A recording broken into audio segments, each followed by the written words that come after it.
What is up, ladies and gentlemen? Welcome to day number 50 of Autodesk Fusion. We are, ladies and gentlemen, halfway there. Insert your Bon Jovi reference if you want to.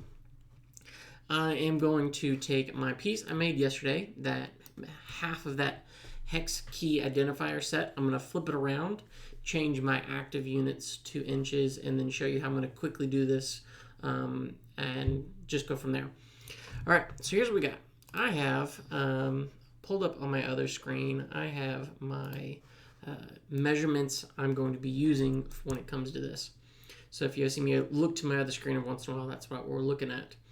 So the first thing we're going to do is we're going to change our active units. So under document settings, this will drop down units, change active units to inches. Now, just so that we are understanding of what's going on here, I'm now working in units of inches. This does not change anything we've done on that other side. So we're not too concerned on anything on this other half being changed. That way, that stays in millimeters. And then on the other side, we're going to be in inches. If I were to inspect it, you can inspect it, and your inspection is now going to be in inches, no longer in millimeters. So it's really the only thing that's changed if you were to look at the other side. All right, so let's go ahead and get started. So I'm going to create a new sketch on here, and I'm going to have to rotate this around a little bit. So using my view cube, I'm going to flip it on over, and here we go. Now, I believe let's do create a point that looks lined up over here. I'm going to eyeball it. I'm going to call that good. So I got my 1 point, and now let's do rectangular pattern with it. So that way my hex key identifier holes kind of have a pattern about where their placement is. So we're going to do rectangular pattern. We're going to go down the ways until that looks like that's about lined up. And I'm going to do, I think we have, what do we have up here? 3, 6, 9, 10, 11, 12. So let's do 9 holes this direction, and then let's go up 2, and that looks about right. Yeah, let's go with that. And then you go ahead and hit finish sketch. So what I did yesterday, and I'm going to do it again here, is I'm going to take, since I know I'm going to be using a lot of my, let's go back in here, a lot of my referencing in my geometry is going to be in polygons. So what I'm going to do here is I'm going to hotkey and have this polygon hotkey to my taskbar here. So under create, if you click on polygon, and then there's these 3 little dots that show up right here, that allows you to pin this to your toolbar. So I've got this pinned to my toolbar, and here we go. This first one is going to be a hex key for that's a tiny hex key, but it's going to be 005 or 05, and then we're going to go from here. One thing I did forget to mention is that since this is radius and not diameter, and I want that hex key identifier to identify diameter, what I'm going to do is most of these dimensions, I'm just going to make Fusion be the calculator for me and just do it divide by 2. Click OK, and then we're done. Click on polygon. The next one's going to be 1/16, so that's 1/32 radius because it makes it 1/16 diameter, so on and so forth.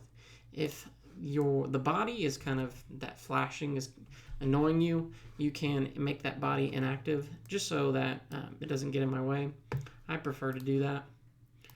So the next one is going to be 5/64. Now, see, that's the part where you get into a little bit of that. How do we do this easily? So I'm going to take 5. I know half of 5 is 2.5 divided by 64. And there we go. Make sure that is set, and we're good to go. I don't think, yep, did that. No, that one didn't line up perfectly, and I don't like that. So let's do this again. Let's do, going straight down, let's do 2.5, 64. There we go. What we got next is we got 7/64, so that's 3.5, /64 for the radius. Make sure it's pointing straight down. And there we go. I'm just going to keep on moving on. Now, since I did that point with that rectangular pattern, I know the spacing on these are all going to be the same. Next one is going to be 1/8, so I'm going to type in 1/16. And then so on and so forth. Let's go ahead and 9/64, so that's 4.5 divided by 64. And 5/32, so that's 2.5 divided by 32. So that's what I'm talking about. If you make Fusion be the calculator, that just makes your job a little bit easier. 3/16, so that's going to be 1.5 divided by 16. Click OK. And the last one over here, polygon, that's going to be 7/32, so 3.5 divided by 32. Alrighty, so what we've got so far is we have our hex keys using the standard from, looks like 0.5 inches to all the way to 7/32. I'm going to continue on here and make 1/4, so that's going to be that's going to be 1/4, so that's 1/8. Not 1/18. Let's try that again. There we go. And I'm just going to keep on going. Next one is going to be 5/16, so it's 2.5 divided by 16. And then we have last but surely not least, that's going to be 3/8. Oh, 3/8 divided by 2, so let's try 3/16. There we go. All right, as far as these other points go, I really don't need them, so I'm just going to click on them and hit delete.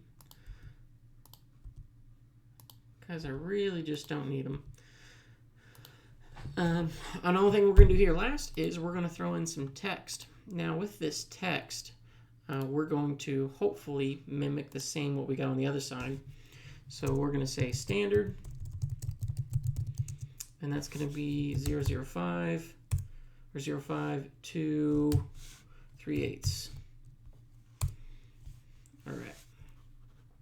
That looks okay. We're going to move it down just a hair to make it in line with my hex keys. Click OK. Finish sketch. Make my body active once again. And everything is looking about okay. So what I'm going to do then now is I'm going to extrude. And I'm going to highlight everything to extrude here. Now sometimes we get things selected where we don't want them. So I hit the control key and I deselect those things. Everything else looking good as far as to extrude. We're going to bring all those through. Now what I found out, there's a little bit of a problem, and we'll see if we get it here. If you extrude too far, Fusion has some graphical errors. At least for me, I don't know if it's my computer or it was more of just a hiccup. Sometimes if I'm trying to extrude or cut too many things, it just doesn't look quite right. There's a graphic hiccup. But everything there looks okay. What I'm not going to do is kind of waste time on trying to make the text here for the other side like I did for metric. Because all it's going to be is it's going to be the same thing. You make text and then you extrude it and then call it done.